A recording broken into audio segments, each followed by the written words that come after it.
Welcome back to another episode of Claire's Schools, which today is an episode of a new mini-series which I'm calling What is Unique About Cambridge?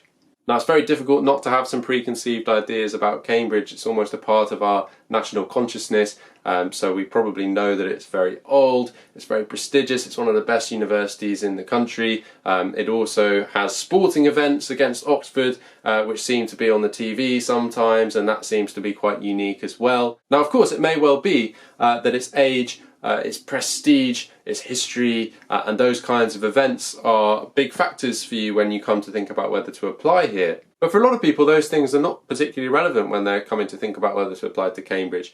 And there are a lot of other unique aspects to the university which can get a little bit lost beneath the more famous ones that we all know about. And that's the aim of this mini-series, to talk about those and to draw attention to them. And the first aspect I'll be talking about in this episode is something called the supervision system. Now, the supervision system is a form of university teaching, and university teaching usually looks like this, or like this. And depending on your subject, if you're doing a science subject, for instance, you may have labs and practicals as well. But what Cambridge offers uniquely is a third kind of teaching, which is actually the backbone to Cambridge teaching, and that looks like this.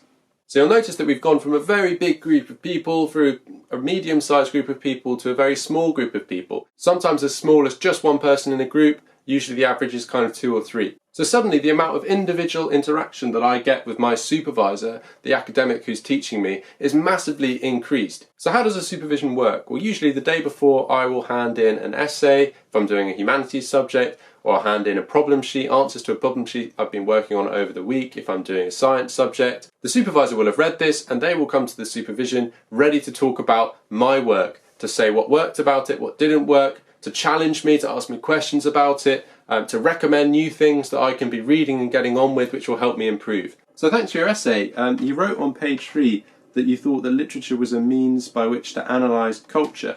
I wonder if you could say a little bit more about that. So well done, you've got question 6 absolutely right.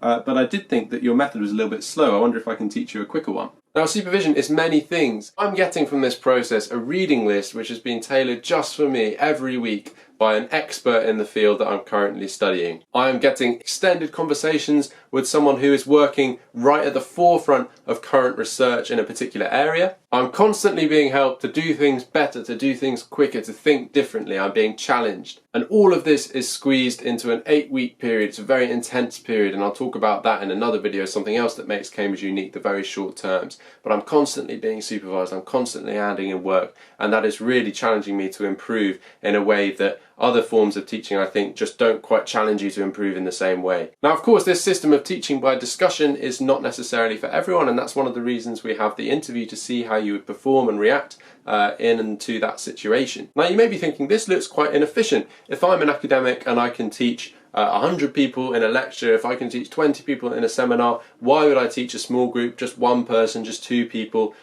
What's the point of that? Now, I think that only looks inefficient if you think of a supervision as a way of imparting knowledge, as a way of teaching facts. Actually, that's not the point of a supervision. It's not so much to convey information and to transmit knowledge, but it's helping you to develop as a student, to develop the way you think and to progress. So supervision is really aimed at thought, thinking rather than knowledge and facts. So you also have lectures and you have seminars at Cambridge as well as the supervision. When I applied for Cambridge, I had absolutely no idea about the supervision system. I didn't know that that was a special mode of teaching at Cambridge. I didn't know it existed. But now, if I had to pick one thing that really sets Cambridge apart from other places, it is this particular mode of teaching, which I think is absolutely brilliant. And it's very much worth factoring that in when you're thinking about where to apply to university. So there we go, that's the first answer in our little mini-series of what is unique about Cambridge. We'll be talking about the college system, we'll be talking about financial help, we'll be talking about the career service, and much more very soon. But for now, take care and see you soon.